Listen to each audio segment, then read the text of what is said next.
નમસ્કાર વિદ્યાર્થી મિત્રો, આજે આપણે વ્યાકરણના નવા મુદ્દા સાથે આપણે મળીએ છીએ. એમાં આજે આપણે સંધિ વિશે જોવાનું છે. પરીક્ષાની અંદર 2 માર્ક્સની સંધિ પૂછાય છે. એક સંધિ છોડો, એક સંધિ જોડો. તો આજે આપણે સંધિની ચર્ચા કરીએ. સંધિ 2 પ્રકારે છે, એક સ્વર સંધિ અને બીજી છે વ્યંજન સંધિ. આજે આપણે સ્વર સંધિ વિશે સમજ મેળવીએ. તો સ્વર સંધિ એટલે કે શું? વ્યાખ્યા છે કે એક સ્વરની સાથે બીજો સ્વર જોડાય ત્યારે જે ધ્વનિ વિકાર એટલે કે ધ્વનિ પરિવર્તન થાય છે, ઉત્પન્ન થાય છે, તેને સ્વર સંધિ કહેવામાં આવે છે. જ્યારે 2 સ્વરો બાજુમાં આવી જોડાય અને એ વર્ણોમાં ધ્વનિ વિકાર એટલે કે ધ્વનિ પરિવર્તન થાય છે, તેમને સંધિ કહેવામાં આવે છે, એટલે કે સ્વર સંધિ કહેવામાં આવે છે. સ્વર સંધિની અંદર પહેલી છે દીર્ઘ સંધિ. સ્વર સંધિમાં પહેલી સંધિ છે દીર્ઘ સંધિ.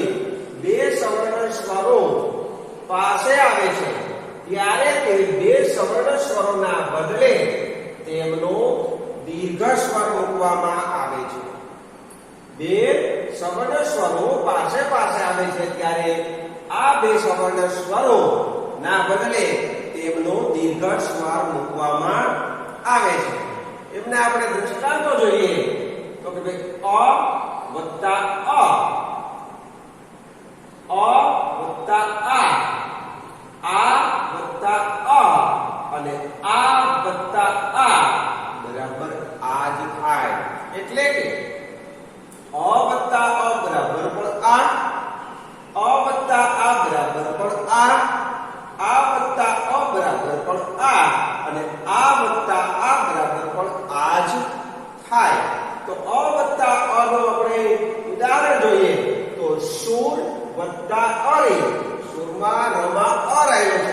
અ વત્તા અ બરાબર શું કહ્યું છે? આ. સુર વત્તા અરે બરાબર સુરારી. અ વત્તા આ બરાબર પણ આ એટલે કે હિમ વત્તા આલય. હિમનો અ અને આલયનો આ એટલે અ વત્તા આ બરાબર આ, તો હિમાલય. ત્રીજું ઉદાહરણ છે અ વત્તા આ વત્તા અ બરાબર આ એટલે કે દયા વત્તા અર્પણ. દયામાં આ છે અને અર્પણનો અ, તો આ વત્તા અ બરાબર આ, તો દયા વત્તા અર્પણ બરાબર દયાર્પણ. આ વત્તા આ બરાબર પણ આ જ થાય એટલે કે વિદ્યા વત્તા આલય. વિદ્યાનો આ અને આલયનો આ, તો આ વત્તા આ બરાબર આ, તો વિદ્યાલય. હવે બીજું છે ઈ હસ્વ છે. ઈ વત્તા ઈ હસ્વ બરાબર પણ ઈ દીર્ઘ. ઈ હસ્વ વત્તા ઈ દીર્ઘ પણ બરાબર દીર્ઘ ઈ. ઈ દીર્ઘ વત્તા ઈ હસ્વ બરાબર પણ દીર્ઘ ઈ અને ઈ દીર્ઘ વત્તા ઈ દીર્ઘ પણ ઈ દીર્ઘ જ થાય. ના ઉદાહરણ જોઈએ તો ગિરી વત્તા ઇન્દ્ર. ગિરીમાં ઈ હસ્વ છે અને ઇન્દ્રનો ઈ પણ હસ્વ છે, તો ઈ વત્તા ઈ બરાબર દીર્ઘ ઈ બરાબર ગિરીન્દ્ર. ઈ હસ્વ વત્તા ઈ દીર્ઘ. ક્ષિતિનો ઈ હસ્વ અને ઈશનો ઈ દીર્ઘ. ઈ હસ્વ વત્તા ઈ દીર્ઘ બરાબર દીર્ઘ ઈ એટલે બરાબર ક્ષિતિશ. મહી વત્તા ઇન્દ્ર. મહીમાં ઈ દીર્ઘ છે, ઇન્દ્રમાં ઈ હસ્વ છે, તો ઈ દીર્ઘ વત્તા ઈ હસ્વ બરાબર મહિન્દ્ર. ઈ દીર્ઘ વત્તા ઈ દીર્ઘ બરાબર દીર્ઘ ઈ. સુધી વત્તા ઈ સહ. સુધીમાં ધી દીર્ઘ છે, ઈ સહનો ઈ પણ દીર્ઘ છે, તો ઈ દીર્ઘ વત્તા ઈ દીર્ઘ બરાબર દીર્ઘ ઈ બરાબર સુધી સહ થાય. આવી રીતે ઉહસ્વ વત્તા ઉહસ્વ બરાબર દીર્ઘ ઉ. ઉહસ્વ વત્તા ઉ દીર્ઘ બરાબર દીર્ઘ ઉ. ઉ દીર્ઘ વત્તા ઉહસ્વ બરાબર દીર્ઘ ઉ. ઉહસ્વ દીર્ઘ વત્તા ઉ દીર્ઘ બરાબર દીર્ઘ ઉ. એમનું ઉદાહરણ જોઈએ તો ગુરુ વત્તા ઉપદેશ. ગુરુમાં ઉઅસ્વ છે, ઉપદેશનો ઉઅસ્વ છે. ઉ વત્તા ઉ બરાબર દીર્ઘ ઉ બરાબર ગુરુપદેશ. લઘુ વત્તા ઉર્મી, લઘુમાં ઉઅસ્વ છે, ઉર્મીનો ઉ દીર્ઘ છે, તો ઉઅસ્વ વત્તા ઉ દીર્ઘ બરાબર દીર્ઘ ઉ બરાબર લઘુર્મી. વધુ વત્તા ઉત્સવ, વધુમાં ઉ દીર્ઘ છે, ઉત્સવનો ઉઅસ્વ છે, તો ઉ દીર્ઘ વત્તા ઉઅસ્વ બરાબર દીર્ઘ ઉ એટલે કે વધુત્સવ. ઉ વત્તા ઉ દીર્ઘ વત્તા ઉ દીર્ઘ એટલે કે વધુ વત્તા ઉર્મી, વધુનો ઉ દીર્ઘ છે, ઉર્મીનો ઉ દીર્ઘ છે, ઉ દીર્ઘ વત્તા ઉ દીર્ઘ બરાબર દીર્ઘ ઉ બરાબર વધુર્મી. ઋષિ વત્તા ઋષિ, આ હસ્વ છે, આ દીર્ઘ છે, ઋષિ વત્તા ઋષિ બરાબર દીર્ઘ ઋષિ. એનું ઉદાહરણ છે પિતૃ વત્તા ઋણમ. પિતૃમાં ઋ છે હસ્વ છે અને ઋણમનો ઋ છે દીર્ઘ છે બરાબર દીર્ઘ, તો પિતૃ વત્તા ઋણમ બરાબર પિતૃણમ. આવી રીતે દીર્ઘ સંધિની અંદર અ ની સાથે અ કે આ આવે તો પણ આ જ થાય. એવી રીતે અને ઈ ની સાથે ઈ હસ્વ કે એ દીર્ઘ આવે અથવા તો ઈ દીર્ઘ ની સાથે ઈ હસ્વ આવે તો પણ દીર્ઘ ઈ થાય. અને ઉ ની સાથે ઉ હસ્વ વત્તા ઉ હસ્વ અથવા તો ઉ ની સાથે ઉ દીર્ઘ અથવા ઉ દીર્ઘ ની સાથે ઉ હસ્વ આવે તો પણ દીર્ઘ ઉ થાય. હવે સ્વર સંધિની અંદર પેલો દીર્ઘ સંધિ, બીજું છે ગુણ સંધિ. ગુણ સંધિની અંદર કયા કયા વર્ણોનો સમાવેશ થાય છે તો કે ભાઈ એ અને ઓ વર્ણોનો ગુણ સંધિમાં સમાવેશ કરવામાં આવ્યો છે. તો એમને આપણે જોઈએ. અ વત્તા ઈ, ઈ હસ્વ છે, અ વત્તા ઈ બરાબર એ, અ વત્તા દીર્ઘ ઈ પણ એ, આ વત્તા ઈ હસ્વ બરાબર પણ એ અને આ વત્તા દીર્ઘ ઈ પણ એ જ થાય. એમના ઉદાહરણ જોઈએ. ઉપ વત્તા ઇન્દ્ર, ઉપ વત્તા ઇન્દ્ર, ઉપનો પમાં અ રહેલો છે અને ઇન્દ્રમાં ઈ રહેલો છે, તો અ વત્તા ઈ બરાબર શું થાય એ, તો ઉપેન્દ્ર. બીજું છે સૂર વત્તા ઈશ, ઈ દીર્ઘ છે, રની અંદર અ રહેલો છે, અ વત્તા ઈ બરાબર એ બરાબર સુરેશ થાય.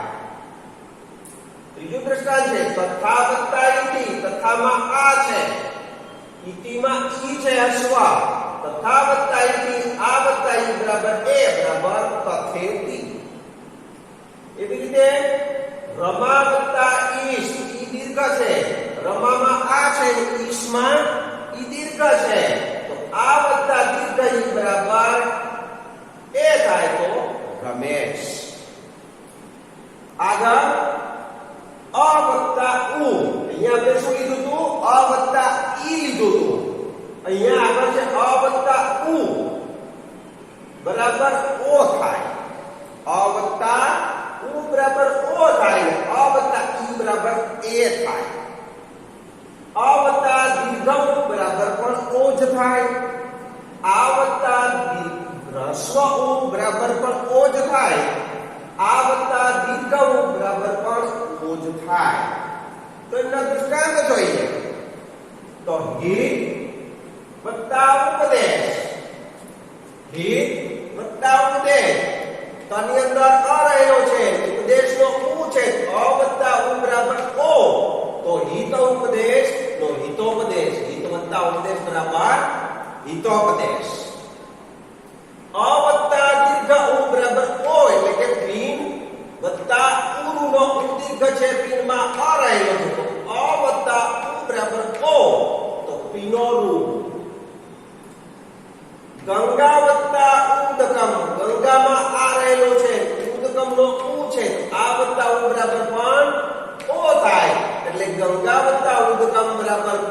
ઉદકમ. રંભા વત્તા ઉરુ. રંભામાં ભામાં આ રહેલો છે, ઉરુનો ઉ દીર્ઘ છે, તો આ વત્તા દીર્ઘ બરાબર પણ ઓ થાય, એટલે રંભા વત્તા ઉરુ બરાબર રંભોરુ. અ વત્તા ઋ બરાબર અર થાય. અ વત્તા ઋ બરાબર અર થાય, એટલે કે સપ્ત વત્તા ઋષિ. સપ્તમાં તમાં અ રહેલો છે, એટલે કે અ, અને ઋષિનો ર બરાબર અર બરાબર સપ્તર્ષિ. આ વત્તા ઋ બરાબર અરજ થાય, એટલે કે એનું દૃષ્ટાંત છે તો મહા વત્તા ઋષિ. મહામાં આ રહેલો છે, ઋષિનો ર છે, તો મહા વત્તા ઋષિ બરાબર મહર્ષિ થાય. પહેલો પ્રકાર દીર્ઘ સંધિ, બીજો ગુણ સંધિ, ત્રીજો છે વૃદ્ધિ સંધિ. વૃદ્ધિ સંધિની અંદર ક્યાં ક્યાં વર્ણોનો સમાવેશ થાય છે? તો ભાઈ આ, ઓર, એ, આઈ, આ એ છે, આ અઈ છે, આ, આર, અઈ, અને ઓ વર્ણોને વૃદ્ધિ સંધિ કહેવામાં આવે છે. એટલે કે અ વત્તા એ બરાબર અઈ, અ વત્તા અઈ બરાબર પણ અઈ જ થાય. આ વત્તા એ બરાબર અઈ, અને આ વત્તા અઈ બરાબર પણ આ અઈ જ થાય. આ વત્તા અઈ બરાબર અઈ થાય. હવે ઉદાહરણ જોઈએ તો અદ્ય વત્તા એવ. અદ્યમાં અ રહેલો છે, અને એવનો અર્થ અ વત્તા એ બરાબર અઈ, તો અદ્ય વત્તા એ બરાબર અદ્યે. દેવ વત્તા ઐશ્વર્યમ. દેવમાં અ છે, ઐશ્વર્યમનો અઈ છે, તો અ વત્તા એ બરાબર અઈ, તો દેવ, દેવ વત્તા ઐશ્વર્યમ બરાબર દેવૈશ્વર્ય. તથા વત્તા એ. તથામાં આ રહેલો છે, એવનો એ, આ વત્તા એ બરાબર અઈ, તથા વત્તા એ બરાબર તથે. આ વત્તા અઈ. વિદ્યા વત્તા ઐશ્વર્યમ. વિદ્યામાં આ રહેલો છે, ઐશ્વર્યમનો અઈ, આ વત્તા એ બરાબર અઈ થાય, તો વિદ્યા વત્તા ઐશ્વર્યમ બરાબર વિદ્યેશ્વર્યમ. આગળ અ વત્તા ઓ બરાબર ઔ. અ વત્તા ઔ બરાબર પણ ઔ. આ વત્તા ઓ બરાબર પણ ઔ, અને આ વત્તા ઔ બરાબર પણ ઔ જ થાય.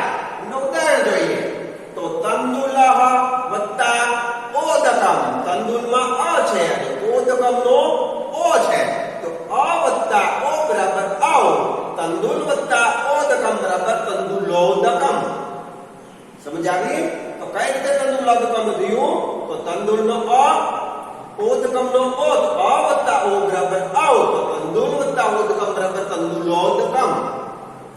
જીવન વત્તા ઔષધમ. જીવનમાં અ રહેલો છે, નમાં શું છે? અ સ્વર રહેલો છે, અ, અને ઔષધનો ઔ. અ વત્તા ઓ બરાબર પણ ઔ થાય, તો જીવન વત્તા ઔષધમ બરાબર જીવનૌષધમ. મહા વત્તા ઔષધિ. મહામાં હામાં આ રહેલો છે, ઔષધિનો ઓ રહેલો છે, આ વત્તા ઓ બરાબર પણ ઔ જ થાય, તો મહા વત્તા ઔષધિ બરાબર મહોષધિ. અને છેલ્લે આ વત્તા ઔ બરાબર પણ ઔ. ગંગા વત્તા ઔધા. ગંગામાં ગામાં આ રહેલો છે, તો આ, અને ઔધહનો ઔ, તો આ વત્તા ઔ બરાબર પણ ઔ જ થાય, તો ગંગા વત્તા ઔધહ બરાબર ગંગોદહ. આવી રીતે આ સ્વર સંધિની અંદર આજે આપણે દીર્ઘ સંધિ, ગુણ સંધિ અને વૃદ્ધિ સંધિ વિશે જોયું. પ્રેક્ટિસ કરશો, બહુ જ સહેલું છે, કઈ અઘરું નથી. આશા રાખીએ કે આ સુધી તમને સમજાઈ ગઈ હશે.